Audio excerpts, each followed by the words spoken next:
سلام دوستان، وقتتون بخیر. امروز میخوام راجع به این که چطور عمر طولانی داشته باشیم و این عمر طولانی به قول خودمون با عزت یا به قول علمی با سلامتی باشه. یعنی وقتی اگر 100 سال عمر داری خودت بتونی با پای خودت بری کارهای شخصی تو بکنی، بتونی بری بیرون پیاده روی کنی، عزیزانتو ببینی و لذت ببری از زندگی. این یک رازه و یک راه داره. این رازش تو دست افرادیه که در طب شرقی کار میکنن و دیده میشه این کارشون. همینطور که تو فیلم ها میبینید افرادی که تو آسیای شرق هستن، مثلا تو چین هستن، تو کره هستن، فرضاً 100 سالشونه. بعد میبینی که هیچ بویی از پیری نبرده، سر حالش خوبه، به زندگیش، به کارش، به شرکتش میرسه و 100 سالشه، 90 سالشه و حالش خوبه. میگه چرا اینا پیر نمیشن؟ راههای مختلف سلامتی رو بلدن و رازهای مختلفش هم بلدن و همه رو نمیگن، یا شاید هم میگن، اما افرادی که به شدت با طب کلاسیک پیش میرن خیلی براشون مهم نیست. مهم اینه که شما داروهاتو تا لحظه آخر خوب بخوری و هر روز داروهاتو از قلم نندازی و خوبه. این یک راهکار خوبیه، اما فقط روی یه علم بسنده نکنید. میتونید راهکارهای خوبی مثل ورزش کردن، تغذیه مناسب،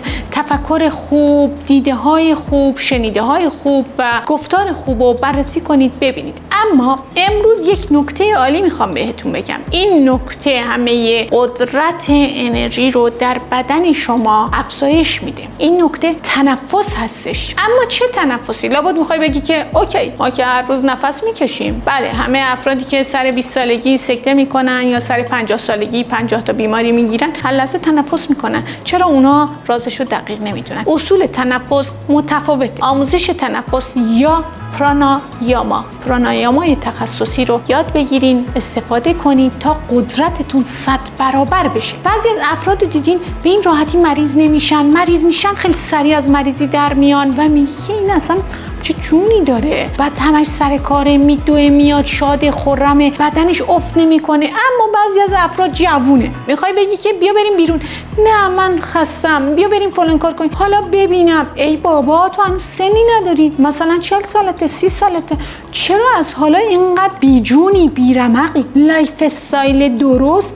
همش پوشیدن لباسای مختلف، ظاهر درست نیستش. لایف استایل درست اساسش بر تنفس سواره. تنفس قدرت هستیه. لحظه‌ای که یک دم میره و بازدم نداره، اون لحظه است که عمر تموم میشه. ممکنه شخصی 2 هفته غذا نخوره، تو فیلم‌ها، تو آگهی‌ها، تو زلزله‌ها دیدی میگه 2 هفته از خبردار نشدن و از زیر آورد درش آوردن و زنده بود. چه کودک چه بزرگسال. یا افرادی که اعتصاب میکنن، اعتصاب غذا میکنن، 2-3 هفته 1 ماه غذا نمیخورن و همچنان زندن. اما چه بخوای چه نخوای، اعتصاب نداره. یک نفس، یه لحظه افرادی که غرق میشن، یه نفس بر نگرده تمام 30 ثانیه بعد ممکنه مرده باشه، هر کاری کنن احیا نشه.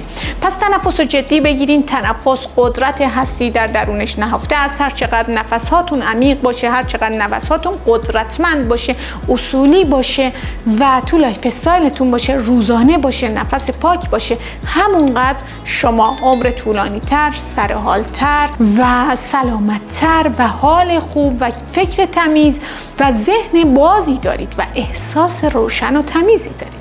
یک زندگی توأم با غم، توأم با افسردگی، حتی اگه 20 سالم باشه به در نمیخوره. شما به این فکر کنین 90 سال باشه حالت چطوره. ما داریم این صحبت رو میکنیم که شما اگر 80 سالت شد چقدر سلامتی تو رشد بدی، چقدر امیدوار باشی. معمولا افراد فقط دنبال اینن که راهکار درمان آلزایمر چیه، درمان MS چیه، درمان بیماری ها چیه. شما چرا به درمان بیماری اینقدر فکر میکنی؟ بیا به این فکر کن چطوری پیشگیری کنم، چقدر ضمانت سلامتیمو داشته باشم. اگر 100 سالم باشه، 90 سالم باشه، خیالم راحت باشه، روپا هستم. در تنفس انرژی که وارد بدن میشه، در طب چینی بهش میگن چی، در کره میگن کی، در ایرانی میگن جان، در هندو میگن پرانا. پس چی، کی، جان، پرانا همش یک کلمه است، همش یک چیزه. وقتی دمو میبری جان، وقتی دم تموم میشه جان تموم میشه و مرده، یعنی پرانا تموم میشه. پرانا مثل یک نوری، هر چقدر پرانای بدنت، جان بدنت بیشتر باشه، نور دور تو، حاله تو قوی تره، پرقوت و ما فقط این جسم فیزیکی نیستیم، ما یک حاله انرژی در دور بدنمون هستش که پر از نور، مسیرهای مشخصی داره، مسیر انرژی بهش میگن که مریدین میگن، میگم و تو این مسیرها پر قوت، پر انرژی هستش این مسیرها و هر چقدر انرژی زیاد باشه شما قدرت بیشتر داری، پایداری بیشتر داری در سلامتی، در ذهن، در جسم و در عمرت. تنفس با کجا ربط داره؟ مخزن تنفس کجاست؟ ریه است. در طب چینی به ریه میگن دریای چی؟ یعنی یک دریا. شما توجه کنید در کرونا بیماری به کلیه حمله نکرد، به قلب حمله نکرد، به هیچ ارگانی حمله نکرد.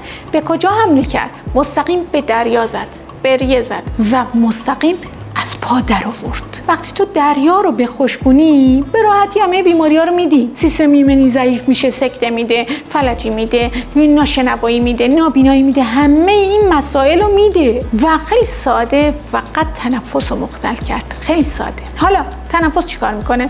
این کارهایی که الان بهتون میگم رو جدی بگیرین. تنفس قدرت اینو داره که انرژی خوبی به تمام ارگان‌ها بده. به ریه میگن دریای چی؟ مخزن انرژی یا کیف پول شما. هر چقدر تو این کیف پول تو ریت داری همونقدر قدرتت بیشتره. هر چقدر نفس بیشتری داری، انرژی بیشتری داری، حرف برای گفتن در این دنیا داری، ایده داری، دیده ها تمیزتره، گوشت بهتر میشنوه، حرفات قشنگتره، بدنت سالمتره. راهکارهاش این چند تاست.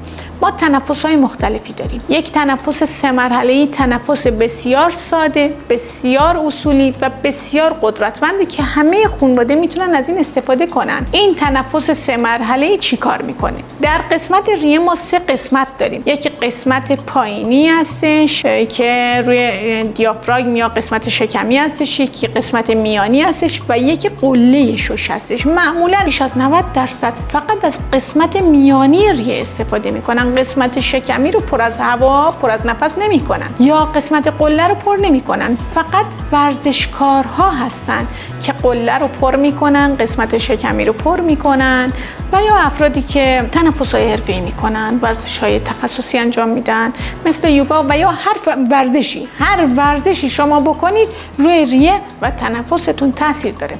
و در طب شرقی و در شرق میگن عمر شما چقدره؟ به اندازه طول نفس‌های شماست و نفس شما اگر در این دنیا 1000 تا نفس داره یعنی کلاً 1000 تا دم ممکن توی یه روز تموم بشه و یکی میلیون‌ها و میلیاردها نفس داشته باشه، چطوری میتونه اینو قدرت بده به این نفس، حجمشو بیشتر کنه؟ یه نفس ساده ببینیم. من الان نفس میکشم، دیدین به چه صورتی؟ حالا یه نفس دیگه میکشم.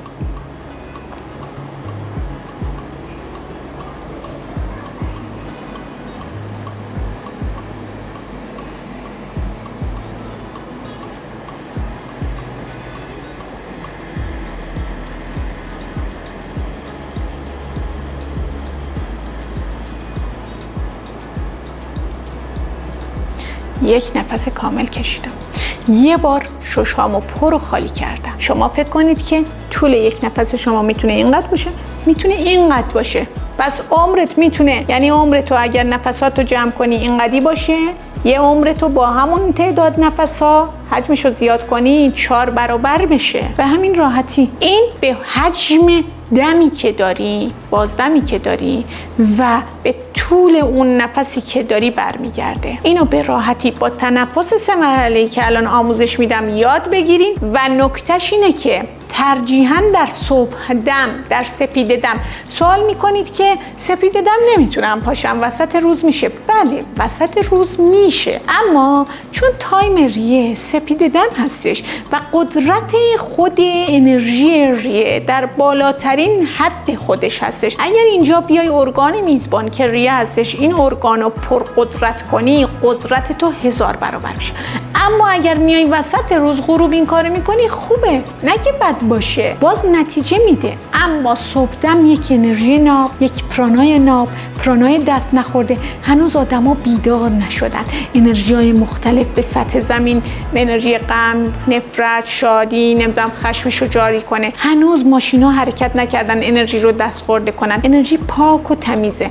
تا حالا یک روستا رفتین یا شمال رفتین یا بین کوه‌ها رفتین، در سپید دم یا دم صبح نگاه میکنی چه هوای تمیزی، چه نوری بین این کوه‌ها هستش، چه پرانای اصلا تمیز، پاک و زلال دست نخورده حسش میکنی، لمسش میکنی با تمام وجودت و دلت میخواد 1000 بار نفس بکشی. این همون نفسی که در صبحدم میگم تا به هم نریخته بیا از این نفسای کامل بکش، بدنتو پرقوت کن، پر نور کن، پر انرژی کن. پس صبحدم رازش اینه. دم صبح پاشو نفسهای درست 3 مرحله‌ای رو حداقل 24 بار انجام بده و این نفس‌ها رو بکش. شبم میتونی انجام بدی. خب یک تنفس 3 مرحله‌ای. ابتدا ششو به طور کامل خالی میکنیم. بعد با حرکت دست قسمت پایینی، قسمت میانی، بعد قسمت قله ششو پر میکنیم. یک مکسی میکنیم، بعد آروم برمیگردیم.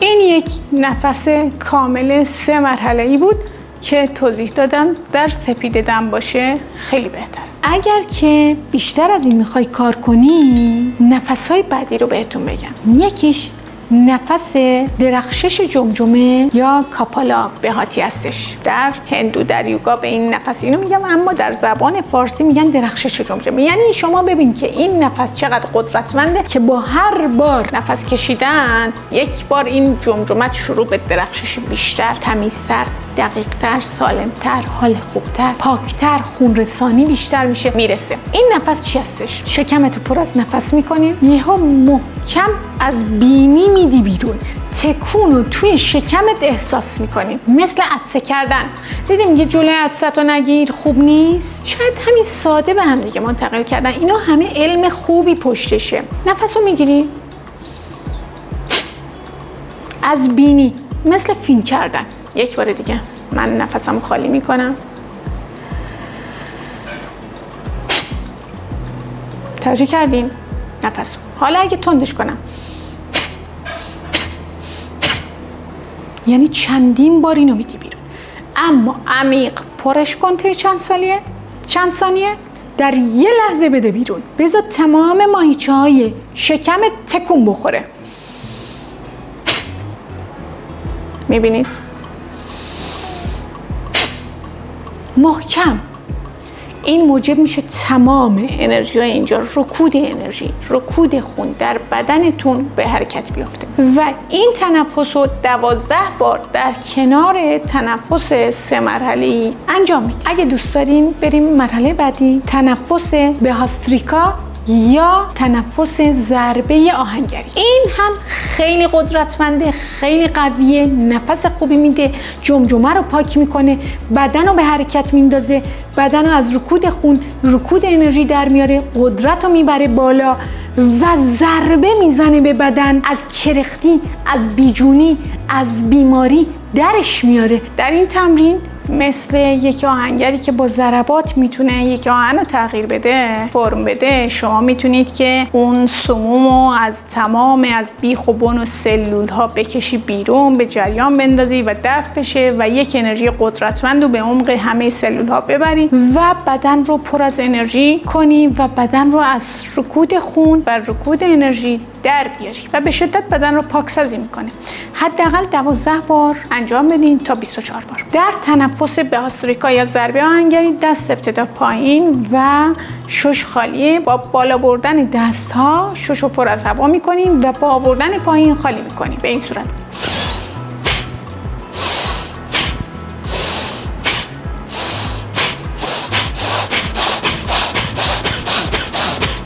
انگار که